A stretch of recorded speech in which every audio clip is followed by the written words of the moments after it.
What happened to the smartest kid in your class? Story 1. Dropped out of college to marry and support the much younger woman he got pregnant. Now, 30 years later, owns a board game store with a large back room for mini painting and games, and plays dad to half the neurodivergent kids in town. Still married to the same woman, too. It's not a high-flying life, but he makes a difference to so many people. We now have a Discord.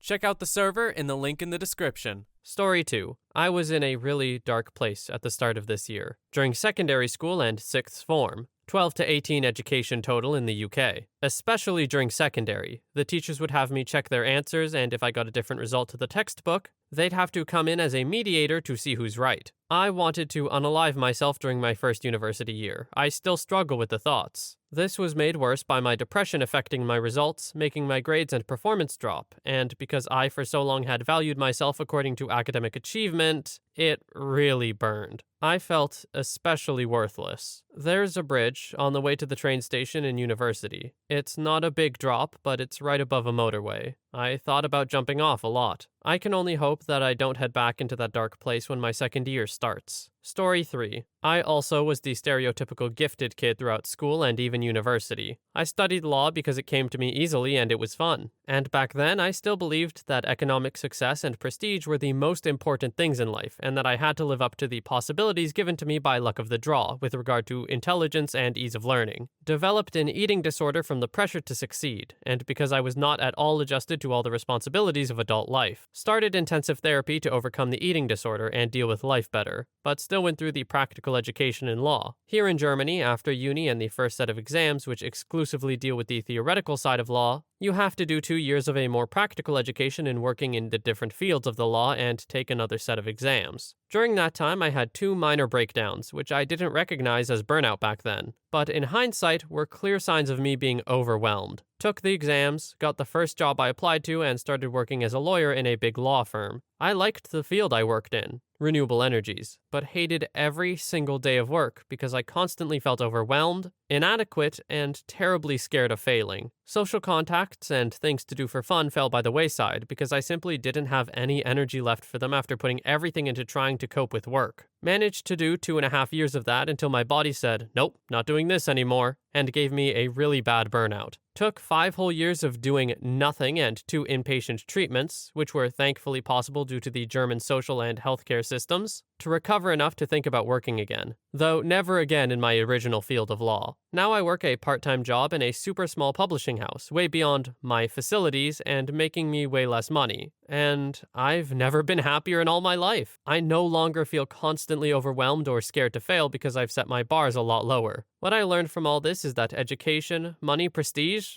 all that is not worth anything if you're not happy doing what you do. Except for the odd bad day or annoying task which are inevitable and normal. I don't regret my way to where I am, despite all the pits I fell into along the way, because I wouldn't know to appreciate where I am now without it. But the thing is, if you learn to listen to yourself, and with the right medical care, because antidepressants also helped a lot in my recovery and my current everyday life, you can find what makes you happy, and it may not be what you thought it would be. I feel like this is really common with people I know, especially because I went to a private school. A lot of people started to pursue one thing because they're like, I have to do this, it's the right thing to do. Found that they weren't happy, got burned out, swapped fields, and just felt so much better. And there's no shame in having to figure it out, too, in going into it first, like OP did, and just seeing how you like it, or seeing how you don't like it, I guess. It's valuable to get that hands-on experience with overwhelming yourself sometimes. I'm glad OP managed to work this out, and anyone listening experiencing the same things, I wish you the best of luck. Story 4. The smartest kid in my school was really popular and was one of my closest friends. But when he graduated, he left everyone and everything behind, including his family. He even changed his name. I found out this little bit of information because a friend went to an academic conference and showed me a group photo and he was in it. I exclaimed, "That's my friend Pascal!" He kept his first name, but his last was an anagram of his original. Story 5. He spent years researching how to cloak himself like the Predator from the 1987 film with Arnold Schwarzenegger. He got surprisingly far before he ended up getting a top-secret government job. Haven't heard from him since. Maybe he's a secret agent? Maybe he actually became the Predator? No one knows. Story 6. She got a PhD in neuroscience from Stanford, and I think she's a professor or associate professor somewhere else now. She was possibly the sweetest girl I'd ever met.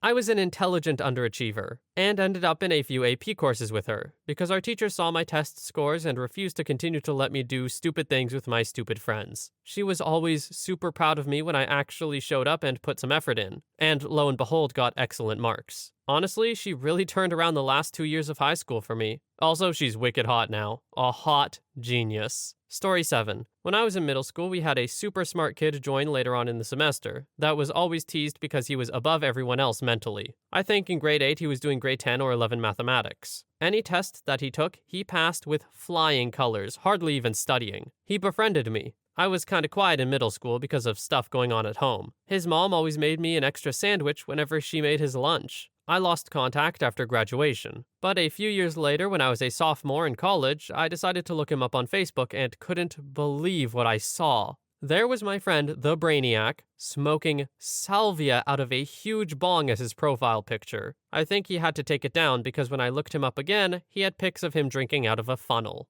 At first, I was going to be like, oh, good parenting leads to a intelligent and kind child. Isn't that amazing? And then part 2 came. Not to say he's any less caring or anything, but probably not the ideal, hard worker that his parents were hoping for. Story 8. He did his undergraduate degree, couldn't afford a master's, etc., so ended up working in offices for 15 years, where he had to hide his intelligence around his coworkers. Finally founded his own company and is now in politics where he can be the smartest person in the room and people will respect it. Good guy, just way above most people's level of intelligence, and had to hide it for most of his life. Story 9. All the pressure made me have a mental breakdown in college. I was diagnosed with many illnesses mentally. Finished my first round with a 3.98. Got diagnosed with fibromyalgia. Screwed up my body and memory so bad I had to quit my job working at our doctor's office. Developed severe myofascial pelvic pain syndrome. I lost everything, including my husband. He cheated and left because not working made me not part of the team. I wish I put more effort into experiences rather than education, as now I'm disabled and it all feels pointless and worthless, as I'm in debt and I can't work out of it. I would just like to say I'm sorry for how I pronounced medical things. I know I said pelvic in there or something. It's spelled Pelvoc. I don't know how to say that. I'm sure someone who is much smarter than me will mention it in the comments, so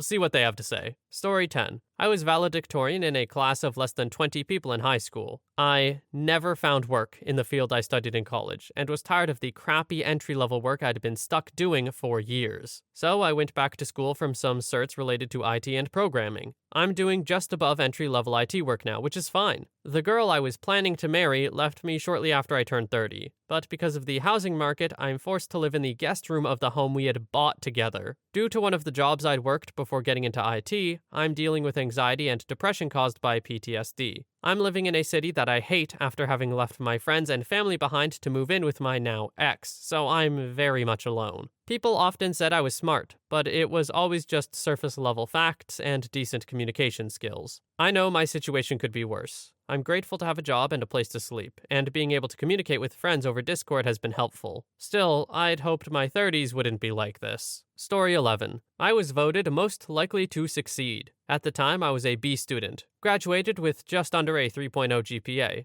I'm not sure why they voted me that. I was smart and did spend my time programming and thinking about physics and math, so that's probably why. I went to community college and did well enough to transfer to UC Berkeley. Then I did an MS at UCLA. I started working at Google after and got married and had a kid. I left after 5 years to do a PhD at Stanford in computer science, artificial intelligence. Just graduated. It'll be my 20-year reunion soon. So maybe I did succeed, though I haven't really made a mark on the world. Yet, maybe. But actually, there were tons of really successful people in my graduating class. During high school, everyone seemed angsty and mean, but so many of them got their acts together. There are dozens of PhDs and MDs and journalists, business people, etc. I mean, yes, there were definitely a good number of not-so-successful people, but I don't think I was a major outlier. Story 12. Not my class, but the one above me, and it was my brother. He was a superlative winner. Best smile, most likely to be famous, likely to succeed, best dressed, most likely to be famous, etc. The school made him pick 2. He also won prom king and fulfilled all the projected roles. As his little sister, my big brother is an absolute hero of a human all around. He is a PA making bank, drives a cool car, humble AF, has a beautiful girlfriend I hope to call my sister-in-law one day.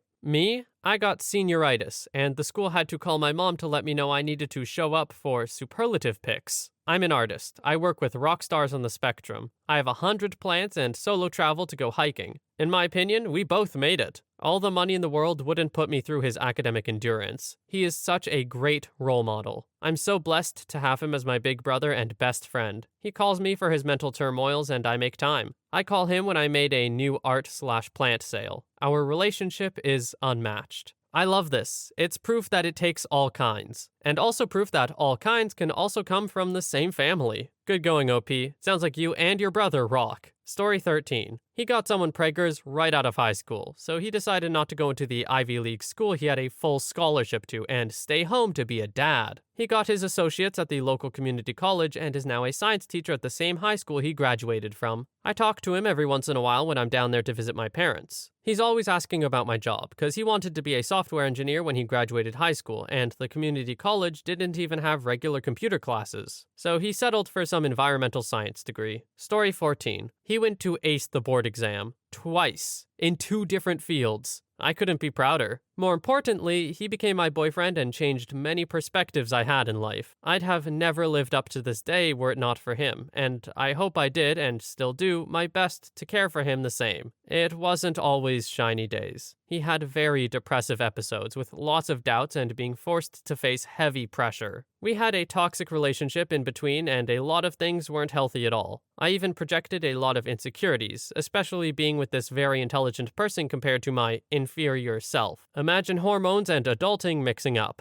Wow. Fortunately, we are in a so much better state right now. Man, it was a journey. We changed and developed as our own individuals, with lots of moments shared together. I'm lucky to have him. I don't care if he's smart or whatever. He's frickin' funny and is able to listen to me rant about whatever favorite thing I have for the day. He's not a cat person, but damn, I'm trying to convert him through all the cat subreddits here. And I'll be here for him. Story 15. I amounted to nothing, is what most people would say looking at me. But the truth is, I am living a satisfying and happy life. No debt because I chose not to go to college, a wonderful woman who is madly in love with me and I her, and I enjoy my free time doing what I love. I'm happy. I'm not rich. I don't have a prestigious job or title, but I am legitimately satisfied with life. I win. Story 16. I think she got a literature or education degree, and more recently, as we hit our 30s, she's had 2 kids. The grade below me is a bit more interesting. They had 2 really intelligent twins. One works in financial markets. I'm not sure what she does. Don't want to say and be wrong. Her brother has had a truly meteoric rise in aerospace engineering. In 5 years, he went from graduate and an entry-level position writing build manuals, I think, to a project manager for the design of a manned and unmanned, my understanding is that there are variants, space vehicle. He got his pilot's license while in college and has started back at flight school to get his instrument rating. He is musically gifted as well. In fact, I've known him 11 years at this point, and I'm not sure I've ever seen him perform poorly at something he set his mind to. Quite the contrary. He's someone who sets a 5-year goal, meets it in a year or less, then sets an even more outlandish 5-year goal, and meets that too. Story 17. We had 2 to 3 kids that were the smartest. One became a lawyer, practiced for a decade or so, and then went back to school and got a master's in English. She taught English for a while and then became a school librarian, just retired earlier this year. Another one got her PhD and has been a professor for years, somewhere on the opposite coast. I don't talk to anyone from school except one friend. She's been friends with me since sophomore year in high school, but I get the bulletin from school a couple times a year, and it's got all these amazing success stories in it. Story 18. He's the founder and CEO of Hermeus, an aerospace and defense firm that is developing the fastest passenger aircraft in the world, Mach 5. Not only was he the valedictorian, but also a year younger than the rest of us for having skipped a grade. He started the company as an undergrad at Georgia Tech and became the youngest CEO in the aerospace industry at the age 28. Currently privately funded with $180 million,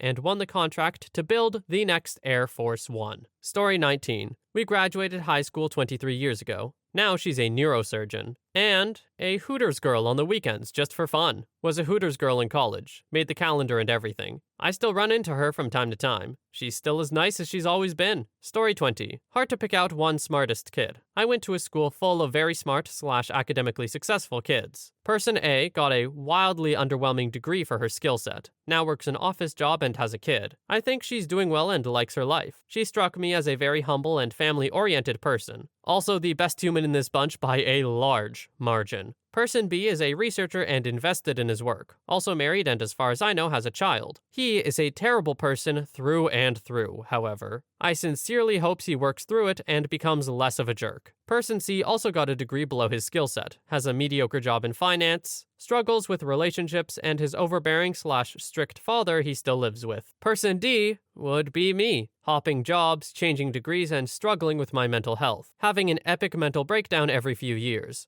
I have a great engineering job right now, and I'm in a good place financially and relationship-wise, but I could have done so much more academically and professionally if it hadn't been for severe depression / anxiety / a few bouts of eating disorders. Oh, and also very likely ADHD. Sounds like OP is really hard on themselves. And admittedly, that's probably because of their mental illness. But I really hope it gets better for them, because it sounds like they're doing fine. I get it though. Mental illness makes it really hard to remember that the parts of other people's lives that you see are often just the good parts. You don't see the hard parts, and it can make you feel like you're not doing well enough. So for OP and anyone like them, I promise you, you're doing great. Story 21. I was the smartest kid in my school, started medical school and had a great time until my parents divorced, and after that things just kept getting worse for several years. I was homeless, attempted self-unalive, and couldn't continue my studies. Things have improved over the past few years. I've just gotten a master's in gerontology and am going back for one in public health as well. I also transitioned and feel much happier. Hopefully I can land a PhD position somewhere. Story 22. I got a full ride to a top 10 public university, so I'd say I'm doing pretty good. I'm not great in social situations. People say I come across as an arrogant jerk. They don't say that when I'm helping their trivia team win, or teaching them how to do their homework. I got diagnosed with ADHD, which explains why my brain was always a little different. Being smart is a little isolating. You grow up thinking you know a lot, and you do, but you don't realize until you're older that what you know is useless. I'm trying to learn how to socialize and make jokes, but it's a slow process. It's hard to learn when you get older. For young people reading this thread, get better now. It'll be so much easier than waiting until you're an adult. Story 23. That was me. Blew off an opportunity for Ivy League education and fell in with the wrong crowd. Became a pothead, drunk, and bisexual banging addict for years. Still got a Bachelor of Science in Physics from my local state college at 35. Best friend hired me at his solar testing startup. Busted my butt for 4 years, floated the company, burned out, walked off the job. Dumped my emotionally abusive fiance and went off the deep end with banging addiction. Somewhere along the line, tried really hard drugs to enhance the banging. Got my sexuality turned out and twisted even worse, and contracted HIV. Kicked the hard drugs and illicit banging after 3.5 years. Got engaged to a wealthy Asian hottie, got dumped. Came very close to relapsing but stopped myself. Now I'm 46, got engaged to a Kenyan nurse with 2 kids, and we just had a beautiful baby girl. Got a $75,000 job in renewable energy 6 months ago. Now just landed a $125,000 gig. Am I happy? Yes. Was it crazy? Yes. Do I have regrets? Oh, you betcha. Growing up in an emotionally abusive household and school environment when you're not given the tools to defend yourself can definitely take its toll on the self-esteem and be quite debilitating. That said, I have nonetheless been quite blessed. There is certainly a lot of power I could have exercised but chose not to. Maybe I am a weak person, but not totally in every way. Eventually, I learned a great deal. Story 24. I, 33F, can't say I was the smartest in my class for certain, but I was most certainly one of them. I was also one of the smartest in my entire state. I won some awards for math back in the day. Dropped out in grade 10. Traveled as a hippie, worked odd jobs in the festival scene. I spent a deal of time living totally off-grid. And now I paint houses working for myself. I live in a cozy cottage in the mountains of Hawaii. Being smart doesn't stop you from being a misanthropic, anti-capitalist, anarchist, loner, or unmotivated to join the rat race of society. I dislike corporations, the government, big pharma, most traditional schooling systems, organized religion, and most other things related to society. I'm still a lightning-fast reader with excellent memory and recall. I'm still an analytical thinker who's great at problem solving with a pretty large understanding of complex math and science. Oftentimes, I end up in chats with high profile doctors and lawyers, and they're super surprised at what I do. I should probably do something different with my life. Is it just me, or did this one feel like not so humble bragging? Like, cool. Yeah, you're really smart for sure, but like impressing doctors and lawyers, like I don't know. I just don't really care. Maybe it's the way they said some of the stuff. I don't know. Something about it rubbed me the wrong way. Weird one to end on. Sorry about that.